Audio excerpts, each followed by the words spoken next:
बालुका कलारे दीपावली शुभेच्छा पुरी बेलाभूमि रे अंतर्जातीय बालुका शिल्पी सुदर्शन पट्टनायक एक सुंदर बालुका कला करी दीपावली अभिनंदन जणाइछन्ते। प्राय 1000 माटी दीप व्यवहार करने सहित मां कालींकर एक सुंदर प्रतिकृति निर्माण करिछन्ते।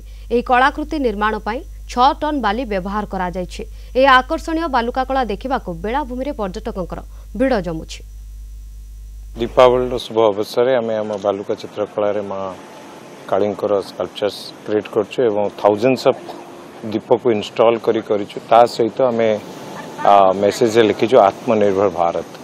Honourable prime minister Narendra Modi ji जो स्लोगन अच्छी लोकल फॉर भोकल आत्मनिर्भर भारत आम ये टाइप त्योहार रे एवं फेस्टिवल रे आम आम निज जिनस को ही उपहार दवा आमर कलाकार माने आम देश रे तैयारी होतवा जिनस को आम समस्त उपहार जो माने भी जहाँ को भी दौरान आम सब बेले दीपावली को आम ग्रीन दीपावली भाव में पालिबार आवश्यक अच्छी जो टाइप पॉल्यूशन सारा भारत में बढ़ुची यही जो दीपावली समय तेणुक सब बेले आम कही आसु जे गो फॉर ग्रीन दीपावली।